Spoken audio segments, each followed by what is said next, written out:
Welcome to the Shoulda Bet More podcast presented by Go Boys. Coming up on the show today, the Bear, Chris Fallica from Fox Sports, will join us to discuss a variety of things: college basketball, baseball, NFL draft. He's even got some Heisman stuff. So we will touch on a bunch of things with Bear.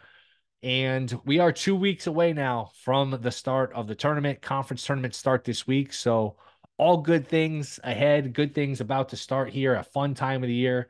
If you live in the Northeast, it was warm on Sunday, made you feel like, hey, baseball's right around the corner. NCAA tournament, it's just there's a good vibe to having the warmer weather, the longer days, and it'll be here before you know it. Conference tournament week is almost as good, if not better, than the actual tournament itself, just because there are so many games, and with the schedule being pushed back and all these tournaments not starting till March 6th, March 7th, even the smaller ones where usually they start a week ahead of time, it's all going to be condensed. You're going to be dealing with these weekends. Like once it starts, once you get going here on the 7th, on that Thursday, you're going to have 10 days of just nonstop basketball. That selection Sunday, it slows down a little bit, but you're going to have 9 or 10 days of just nonstop basketball, early morning action, late night action on the West Coast. It never stops. So fun time of the year. We'll discuss plenty of that with Bear. Just quickly here before we get to him, couple notes from this weekend. One NBA thing, I think you're running out of time maybe to bet the Nuggets. I watched a little bit against the Lakers on Saturday, plus 475 at DraftKings. I think this is a bet you just make. You put it in your pocket, and 2 months from now, you look up in the middle of May or whatever, and you're happy you have the Nuggets at almost 5-1. I think you're running out of time. I think that'll close shorter than, I don't know, 3-1, under 4-1. Again, it's not a huge difference, but they've played pretty well here. I think there's this feeling, and I've been guilty of it too, like, hey, they're not as good as last year. They're kind of going through the motions, which I think was true at some point. But if you look, they've won 6 in a row. They haven't lost since Valentine's Day against the Kings. So they've won a good number of games, and they have the best player, and they have enough around Jokic where with Murray, who's a good player, Porter can hit some threes. Gordon is a nice role player.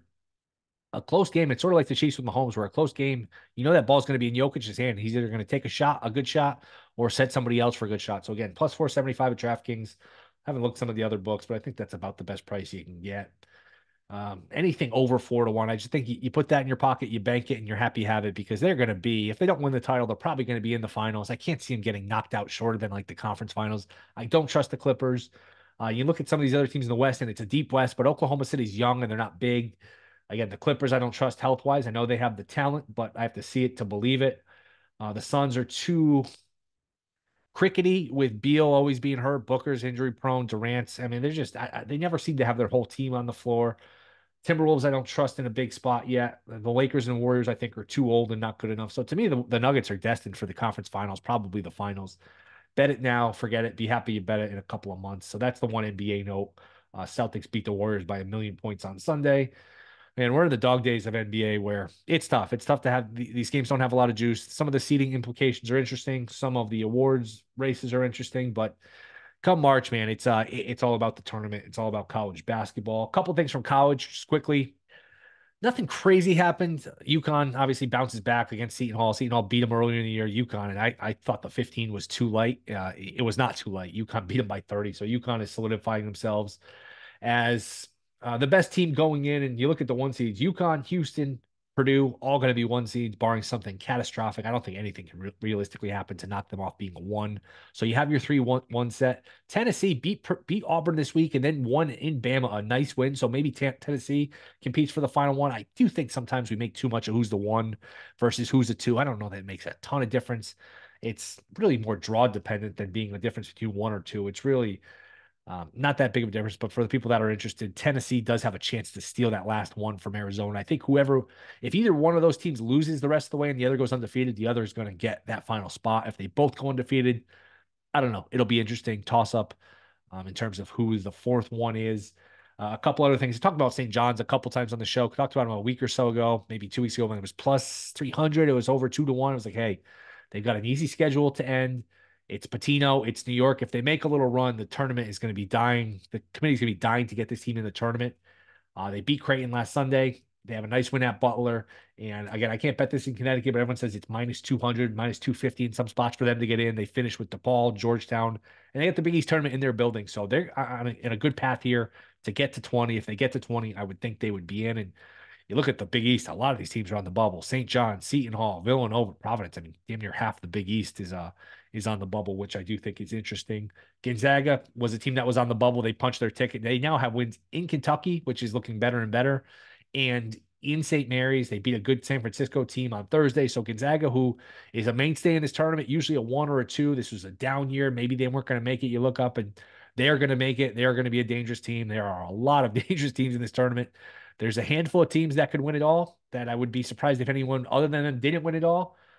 So I do think it's top heavy in terms of that. But in terms of like getting to a Final Four, man, there are dozens of teams where if you told me right now, hey, this team is in the Final Four a month from now, whether it's pick a team, Florida, Auburn, St. Mary's, you go down the line. If St. John's got in and made a run, I mean, there are so many teams. It's so balanced after the first handful of teams where there is some separation. So should make for a fun tournament. I'm sure you'll see a lot of upsets. That's just the way of the world now in college basketball. The Florida Atlantics, last year you got Florida Atlantic, you got Miami, you got San Diego State, you got complete madness in the tournament. And I think that's going to be the way of the world because you don't get those 3 and 4 year NBA guys that stay. These guys, they go G League Ignite, they go one and done. So you don't have the guy that's dominant, who's an NBA player, who's staying 2, 3, 4 years, and that nobody can beat that team. All the best players are young. A lot of the mid majors have the older teams, so that makes for a lot of upsets, a lot of variance, a lot of balance. So makes for a fun tournament. Hard to fill out your bracket, but it's supposed to be hard. It's supposed to be hard. It's supposed to be fun. That's what makes it exciting, the unpredictability of it. And we are a couple of weeks away from that. So bet the Nuggets in the NBA. A couple of these college teams making a case to get in terms of Gonzaga, they are in. There's no way they're missing the tournament now, regardless of what happens in that tournament. St. John's has a good chance. Some of these other bubble teams don't really interest me. Virginia, we do not need to see in the tournament. I watched some of them against Duke on Saturday night. They can't shoot. They can't score. They are awful. I almost want them to make it so I can fade them, but my God, they are painful to watch. Give somebody else a bid. We don't need to see Virginia. So some of these other bubble teams don't really do it for me. So should be a fun week. We will break this college basketball landscape down even further as the conference tournaments come up here. It's going to be hard to cover all these conference tournaments in terms of like doing this podcast and just keeping up with all these games, but we'll have general thoughts on, we'll have guests, we'll have, we'll try to keep up as best we can, but it's a fun time of the year. It's really, you get so many games. It's really as good a time of the year as any because, a lot of people could say October, but October is, there's so many sports going on with baseball pennant races, baseball playoffs, college football, NFL. It's almost too much, too overwhelming. March, it's just basketball for the most part. Yeah, you got regular season NBA, you got regular season hockey and some other stuff, but it's mostly just college basketball. So you can really focus in, enjoy it, take it all in. So it'll be here before you know it. It is here this week. It all starts. So excited to talk about that and a little bit more with Chris Fallica. We'll talk some baseball. We'll talk some NFL draft. That is next. This is the Shoulda Bet More podcast. All right, we are back. Shoulda Bet More podcast. He is a man who needs no introduction, but we'll give him one anyway. From Fox Sports, it is the Bear, Chris Fallica. Bear, what's going on, man? Oh, not much, but kind of a fun week here. We got some baseball props that have kind of been popping up. We got some Heisman Trophy odds that have been popping up. A huge win yesterday from my Liverpool side, and we'll head into the big one with City next week with the lead. And of course, we got the calendar flipping over to March for that little bracketed thing that we all love. So yeah, it's a fun time of the year. Is March the best month of the year? Um, I would say probably so. Just because I mean I'm a horse racing guy as well, so you kind of get the road to the Kentucky Derby underway with all those big Derby preps. You got the PGA Tour getting set for the Masters at Augusta. You've got the 3 weeks of March Madness and the tournament. Um, Baseball season's getting here, and even though the weather in the Northeast kind of sucks for the start of the year, but yeah, I kind of think it is. It's pretty good. It's close. Like I love October when you have, and even late September when you have all the baseball, the playoffs, the pennant races, all with like mixed with the Saturday college football, the Sunday NFL. But I feel like it's too much sometimes where those games, those like you can't embrace all of it. You No, can't enjoy all of it properly because it's just so crowded, especially when baseball is stupid and they put their final day on up against an NFL Sunday and you're trying to follow exactly. like a million things at once. It's too much. Where March, it's only basketball. at least for me in terms of like, regular season NBA and all this stuff. But you can focus on it, you can enjoy it, which I like. And then even in September, I mean, if you're a tennis fan, you've got the U.S. Open going on, so it's Right. just a lot in September to kind of digest for sure.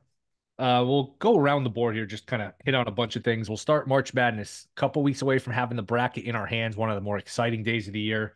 Any teams that you have in mind, like, hey, once the bracket comes out, I'm excited to pick this team, or I'm excited to pick against this team. Take it any direction you want to go. Well, I mean, I've been pretty vocal about my love for Auburn. I know they only, I believe, they had the one quad one win when people knocking their schedule on their inability maybe to win away from home. But that was just a great game the other night against Tennessee and Knoxville. I mean, this is a team. What I still think they're first or second in the country in terms of like 2 point field goal defense. They play good defense. They get good looks. They can play pretty much any style of game that you want. And if I mean, they're probably going to be on like that 3 or 4 line. Ken Palm has them 6. So like historically, I'd love to go back and look at this, but my guess is if you're looking look last year rather, I know off the top of my head that UConn was number one in Ken Palm, and they were a 4 seed, and they wound up winning. So I would tend to think that these teams that have a higher Ken Palm than they do seed, they probably kind of overperform in the tournament and kind of surpass what their seed expectation would be. So if Auburn's a 4 seed, I mean they're going to. I mean, that is not a team that if you're a number one seed you want to see in the Sweet 16. I mean, I like Houston as well. Like it's funny we were talking about this with Gil as well about like teams you trust in Fez and Todd. And like Houston is a team that I trust and they're really good, but uh, losing Tugler now, and they've lost a lot they weren't deep to begin with. So like, can you trust them now moving forward? I mean, that was a solid win at OU last night. I mean, they've got a really good team, but you just wonder ultimately if that lack of depth is going to catch up with them in March. I know the rotations get a little shorter, and you're probably only playing 7, 8 guys top, but that's a lot of pressure to be dealing with, knowing that you don't have much of a bench. So yeah, yeah. In terms of the prices, Auburn's the price play, and I do trust Houston, and obviously UConn as well. Where do you stand on Arizona? Them in Kentucky, man, it's depends on the day because like Arizona's had so many clunkers, but I don't know. I do kind of like their upside is really good when they look the part, man. They're rebounding, they're running. You do worry about a situation where they get slowed down. I wouldn't be shocked if they're playing for the title. I mean, I think they're really good. I know people are down on them because of the Princeton game last year and Houston a couple years ago. That was a bad performance in the Sweet 16. And again, they have their moments. They don't look great, but like, would I be shocked if they're playing on that Monday night for a title? I wouldn't. Do you feel differently? No, I wouldn't be shocked either. I think it's just more of a mental block that I need to get over in potentially trusting them, because you just look at some of the, like you said, the clunkers they throw when you lose to Stanford, you lose to Oregon State, you get swept by Wazoo. It's like this team's like capable of losing to anybody, but they're probably going to be either that fourth one or that first on that 2 line, and we'll see what kind of draw they get. But yeah, on their best day, they certainly could beat anybody. But I'm just going to have to get past. Do you think there's anything to?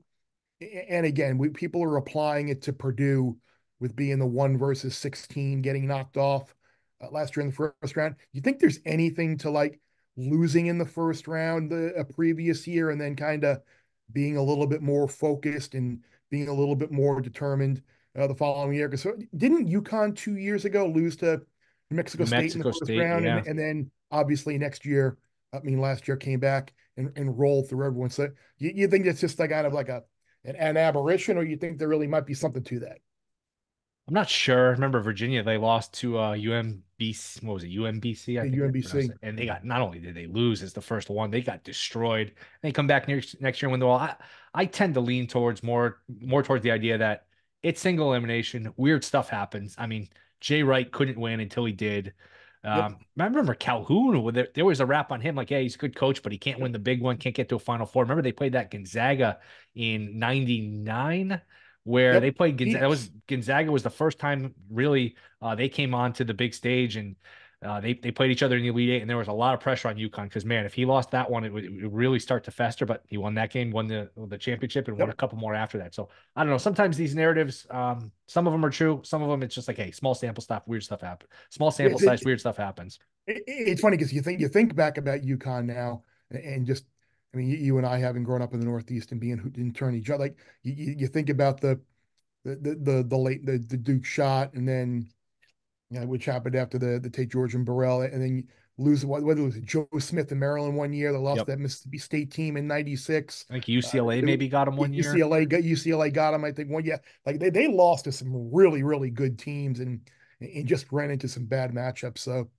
yeah, it was good to see them finally get over the hump. And it's interesting too because I know I threw this out to you and Gil during the week about how if you go back over the last 16 champions, 13 are either one or two seeds, and then the other three are all UConn teams that It's were amazing. that were seeded below two. So it's like if you're not a one or a two seed or UConn, like you haven't won the title. So we'll see if that little interesting trend continues. If UConn and Houston played on a neutral court, what would the line be, and which direction would you go? I would bet UConn.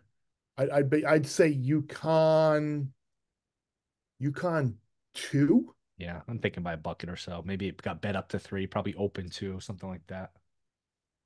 What about some teams like we're like further down, like maybe not to win the title? Are there any of these like teams that are like I don't know what they would be that could maybe make? Like, would you be surprised if they could, like a team like TCU, who see just the last couple of years, I had them to make the Sweet 16 at really nice numbers, and they probably should have Oh yeah. both years. Like a team like that, like you see any team like that potentially that could maybe uh, be in that like 7, 8, 9, 10 seed range that you might look at maybe making the Sweet 16. I think we're at the point now where I need to see the bracket because there's very few teams where if they made a run where I'd be surprised to the Sweet Mhm. 16. I just think there's probably only a handful of teams that actually could win it without me being surprised. But I do think, man, like a team like that nobody talks about with Florida, who's played really well. Wouldn't be shocked if they made a run. St. John's, if they got in, wouldn't be surprised if they won. I mean, you go down the line here. Gonzaga, it's not their typical year, but they're starting around into form. St. Mary's. Mhm. I mean, you just rattle off these teams. I don't know like who would make a run where I go, man, I'm shocked they got it. Even the teams that come out of the Ivy, like the Cornell, Yale, we saw Princeton last year win two games. The team that Yep. comes out of the Ivy will be live. So I think it's super wide open after the first handful of teams. Did this week tell you anything or make you feel better about Tennessee beating A little Auburn, bit. going on the road and beating Bama? Like you still have the postseason and the tournament to kind of get past with the struggles that he said. But if you're a Tennessee doubter, and I kind of was a little bit on the fence with them just because I don't trust the head coach come tournament time, but Neither they, do they I. had a really good week. And I think that this might be something that might do a world of good and give them a ton of confidence moving forward. I went from having 0 feet in to maybe I'll put 1 foot in. I think Okay.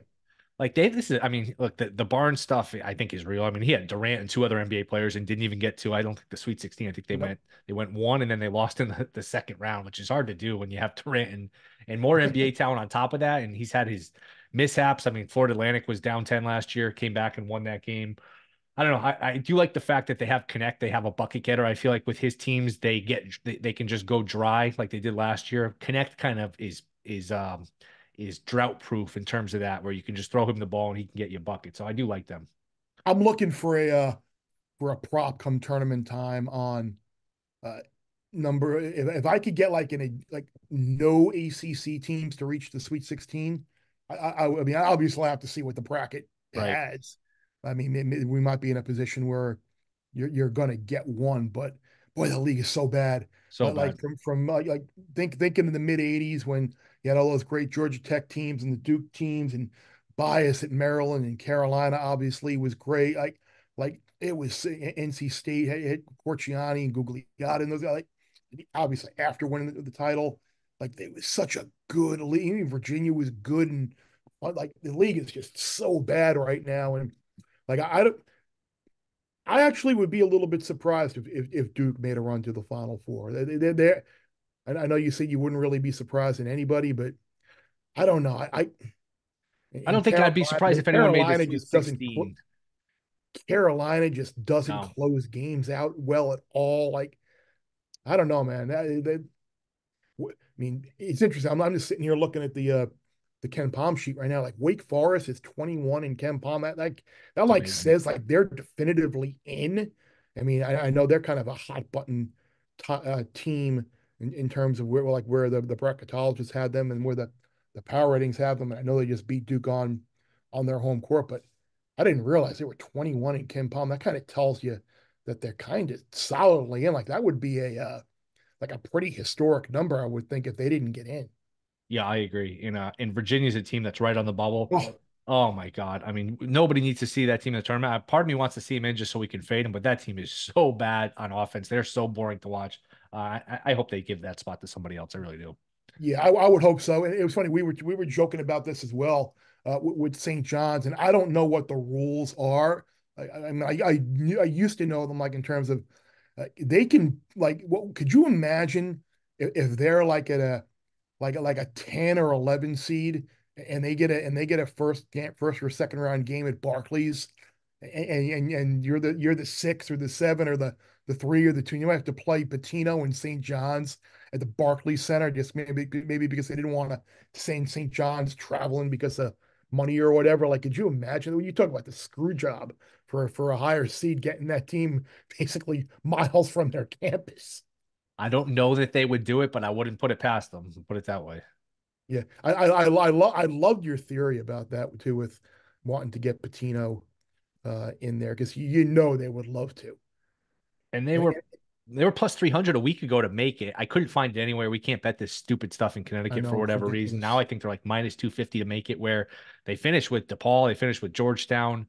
These other bubble teams are going to lose and knock each other off. And then they got the Big East tournament in their building, where if they win one, that puts them at 20.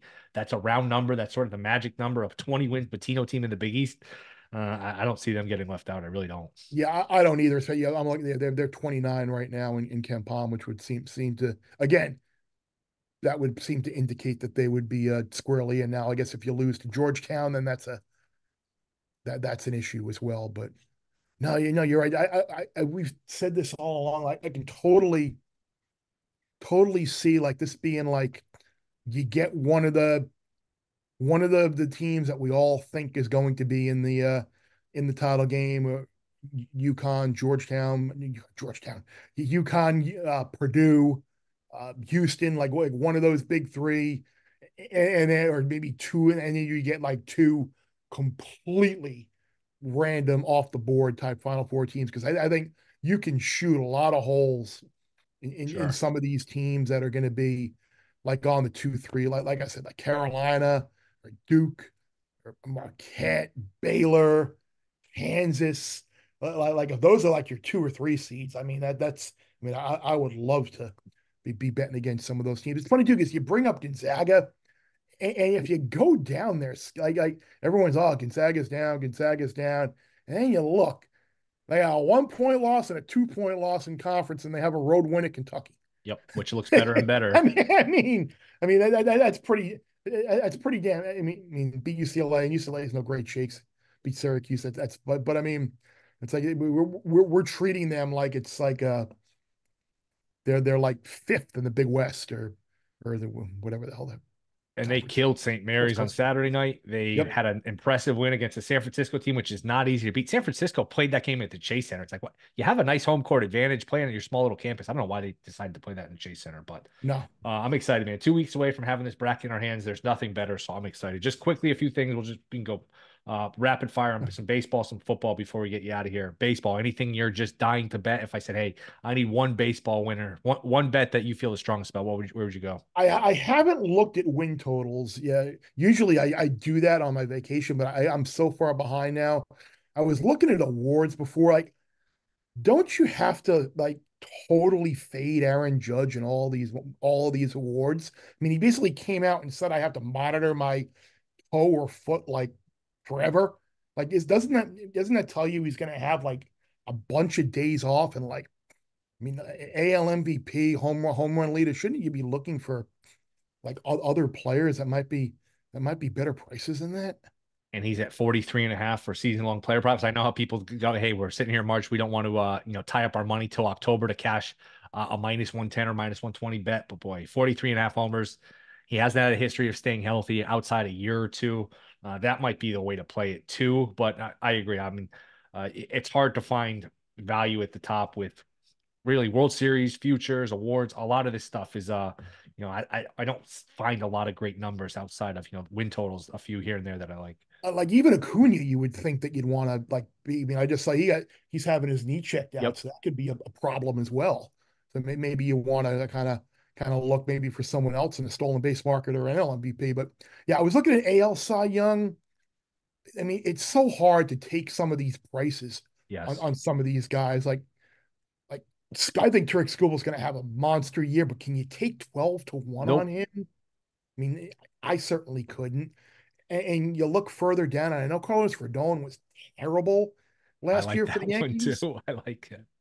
but it's As a like number grab, I like that. 50 to 1. But prior to last, his previous, I mean, you look at 21 and 22, he was great. I Yes. mean, maybe it was just like coming coming to New York and just bad season, just shit didn't go right. So I was looking at that, and do we think that Tyler Glasnow can stay healthy? I mean, he should win a million games in LA. I mean, I know Strider's 6 to 1 or whatever, 5.5 to 1, and maybe that's the best number you'll ever see on him. But if you're looking for a price, I thought maybe Glasnow at 19 to 1, or even Jesus Luzardo, who's got nasty stuff.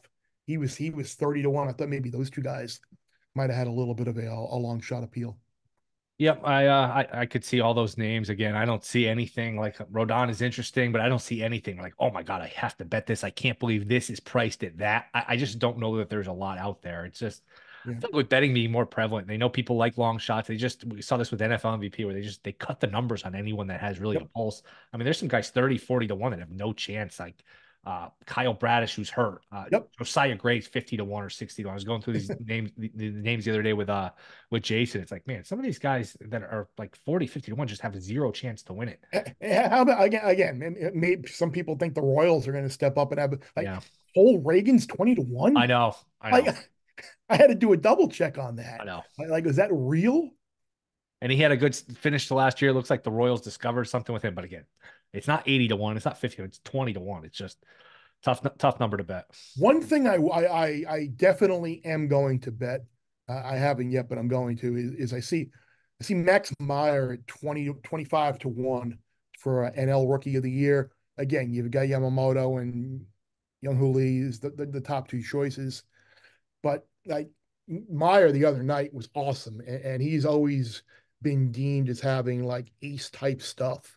And he had some arm problems. I believe I don't know if it was shoulder or elbow or whatever it was, but he looked great the other night. And I guess it's just going to be in Florida now. He's going to have probably a spot in the rotation because of the injury and the opening in the rotation there. So Max Meyer Right. 25 to 1, I thought was worth the play. What's this reliever of the year? Is that I saw new? that. I've never seen that before. If it has, like, if it's been there, I've never seen it. I saw, and I don't remember ever being able to bet manager of the year too. That was a weird one. I don't remember ever seeing that market. I can't remember. Yeah, I can't remember betting it. No, I thought I remembered it being out there, but yeah, it's a reliever of the year, and I'm like, Is that's that a a voting thing or is that just like, hey, who has the most saves? Because remember there used to be like the roll age relief guy and it was release based release on man. numbers. Exactly. I don't know. I don't even know what I'm betting on. Reliever of the year. Yeah, because I mean, I see a saves market and I see reliever of the Yeah, year market, so I was like, oh, okay. never But seen yeah, that. yeah. Of all those things that I mentioned, Mayor is the thing that I'm gonna play because I think that's a good price, and that's something where there might be a little bit too much hype with Yamamoto and where he is. So we'll see. Maybe he won't. Maybe he'll make the transition. Maybe he won't. I'm excited about the Yanks. I think they'll finally be able to score some runs. They've got some left-handed power. I would like another big-time arm in the rotation. I don't trust some of those guys, and I'd like a little more at the bullpen. Holmes is so up and down. They Yeah. don't have Mhm. like it's not Mariano Rivera anymore. We know that. I don't know. What's your sense on the Yankees' outlook? A division bet, a future bet, anything bettable, and just in general. It's funny because I actually think they are bettable to win the division this year. There's so much Orioles love out Yeah. there. that it's kind of giving you a little bit fairer of a price on the Yankees because everybody loves the Orioles. I saw the Orioles win total at 90.5, and I guess that seems, but they've already had some bad luck Yep. with injuries, and who knows when they're going to get their closer back, if they're going to get him back at all this year. So like some they had everything go right last year. We'll see, but I think the Yankees, with the acquisitions they made to help the lineup, I'm with you. I think the pen could be an issue, but again, you help the lineup, and if, like we were talking about, if Rodon can kind of reach his potential or reach at least a hell of a lot better than what we thought. I mean, they certainly could make a move here. Who do you want your Jets to draft? I think, I mean, they need an offensive lineman would ultimately be my would be my call. We're watching a race here at Gulfstream. I can't tell if we're going to get here with this too. I don't know if the no, that wasn't Gulfstream. I'm sorry. That was Santa Anita. Okay. But I would I hope they draft a lineman, either the kid from Oregon State or Alt. I mean, obviously their offensive line was so bad last year. Who knows if Vera Tucker is going to be one of these guys that's just constantly hurt throughout. I mean, I know there'll probably will be some like thought process to get Aaron some more weapons at wide receiver or tight end, and like maybe you take Brock Bowers if he's there at 10, but I don't know if you do that. I mean, it's that's a hard spot to take a tight. I mean, I know Yeah, as it much is. as I love Bowers, to take a tight end, number 10 overall, when you have a million needs, including an offensive line with a quarterback coming off of an Achilles injury. He's 40 years old. If they come away with the kid from Oregon State or Alt, I'd be quite happy. So we think it's Caleb one. We think the Bears trade Do Fields, and we then think it's Caleb one? I think so. I mean, Because I don't we were know. kind of kicking that around the other, like there are prices out, like you can get Daniels like 14-1 to be number one overall. You can get him like 22-1 or somewhere around there to be drafted by the Bears. Like, and I've seen, like, even I know I was talking with someone this week who was talking with some personnel guys, and he said that that this is a team that might have been in the market for a quarterback, and he said like they have Caleb and Daniels 1 and 1A. So I Wow. mean, there might be a lot. It might be a lot closer among some of these teams. Again, you never know what you can believe and what you can't believe. But Right. remember, a couple of years ago, wasn't Aiden Hutchinson like minus a million to be the number one pick in the draft, and then it wound up being Walker, which was kind of a joke. And I think Aquanu was favored at one point. I think there were three different favorites. I think you're right. So Yeah. I like this is a thing where Charles Cross dropped that year. I remember that. A lot of people Charles thought he Cross could go did high. drop Yes. that. Yeah, there were people that thought Charles Cross was get this 12 up for me. Will we got the 12 up? Beautiful, 10-1. Thank There you. you go. Now I get we're that alive text, into the by the last way. now we're alive into the last leg of the pick five. Very Beautiful. nice. Yeah. Very nice. Charles Cross fell, and we had some nice Charles Cross first lineman to be taken in the draft. Cross to go, what, like I think it was like sixth specifically. Yeah, but he fell. But yeah, like it's like what can you believe with some of these markets? And then even last year, we were thinking it was going to be who the hell who the hell was it last year before? I mean, we thought would be We didn't Bryce. think Stroud was going to. It was like, oh, the Texans have no interest in him. He Mhm. didn't work out well, the test with the cognitive or whatever. And then, he was a monster favorite to go to. And then what do you know? He went to. So Exactly. I don't know. I like what we referenced with Cross. We both got burned on that one. Sometimes I don't know. Yes, we I'm at did. the point with the draft where I'll just wait. I got enough books where I'll shop and see if I sent something late that's off. I don't want to start chasing my tail with, oh, you get a number here and then just you end up with 100 bets betting Mhm. against yourself. So Yep. I'm gonna take a wait and see approach. And if I end up with very few bets, I end up with very few bets. I don't Which need is to be fine. yeah, It's after exactly. last year was a bloodletting. That last year was not good Yes. at all between Richardson going where he went, and there was some other stuff that just did not pan out. Unfortunately, it's one of those things where you really can't bet it in Connecticut, Right. at least on the DraftKings FanDuel Fanatics apps. But we have to we have to take the drive up 91 and go to Mass and cross the border and pull off the side of Yes. the road. Want to do that. So We'll see. It's curious because I was looking as well. I saw Circa posted some Heisman odds this week, and it was funny. I don't want to say ruffled some feathers, but I think I raised some eyebrows with saying that I was going to bet drones from Virginia Tech. He was like 250 to one or whatever. Now again, when you're betting a Heisman pick at 250 to one, are you expecting him to win?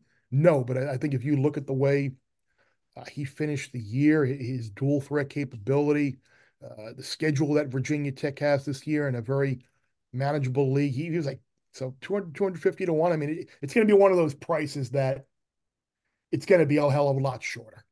So, I mean, will he ultimately win? Will Virginia Tech win enough games to be in the mix? Who the hell knows? And then the other guy I thought about betting and was going to bet, I think he was around 60 to one or so, was Jalen Daniels from Kansas. Again, it's a guy who hasn't been able to stay healthy, but in that league, they're no giant killers and no one to be scared of in the Big 12. So I think like 60 to one, maybe it's circa 65 to one, somewhere around that. And he certainly put up some unbelievable numbers, and he basically sat out all last year to have the ability to come back this year and play. So those were two price plays I thought in the Heisman market that I thought about playing.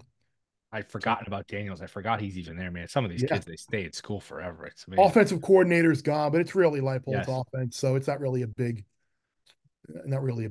issue. All right, Bear.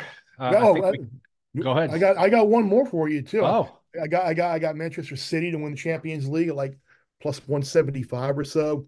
If you look at the teams who are left, like Bayern Munich is not having a good year at all. They're a mess. Real Madrid, they blitzed them last year. I think it was the semifinals. Inter Milan, they beat in the final last year. Like the only team that City really fears is Liverpool, and Liverpool's not in the competition because they didn't qualify last year because of the bad year that they had in the Prem. So I think looking at City at plus 175. I know you still have a couple of rounds left to play, but they're far and away the best team remaining in the tournament. So I think they're definitely worth the play there. Win Champions League. all right, Bear. I think we covered it all. We covered a lot in a short period of time. Bear Bets It podcast is back this week, I believe, is, Thursday, yes. We'll Friday. kick around and get some of this stuff. Maybe some baseball, maybe some draft, some March Madness. Yeah, we'll kick a bunch of stuff around. All right, Bear. Appreciate you coming on. Anything else you want to plug here? No, I got nothing else to plug. All right, You, Bear. you did it. Appreciate. You did it all, my friend. All right. We will hopefully catch up again soon. Appreciate you coming on. Absolutely, bud. All right, that will do it. Thank you to Chris the Bear Fallica. Appreciate you guys listening. We'll be back end of the week. College basketball takes center stage this coming week and going forward. So we will do plenty of March Madness. We'll do plenty once the brackets come out. So we will have you covered with the college basketball. Don't forget to rate, review, subscribe. I appreciate everyone letting me know. I guess there were issues with the Friday pod. We got it straightened out, but I guess my opening was fine, and then some people had an issue with the Jason interview. We had to unpost it and repost it. So appreciate everyone letting me know. Should have hit record. Some funny lines. So I appreciate you guys communicating that with me. That was funny. But we will be back into the week. See you guys then. Thank you for listening.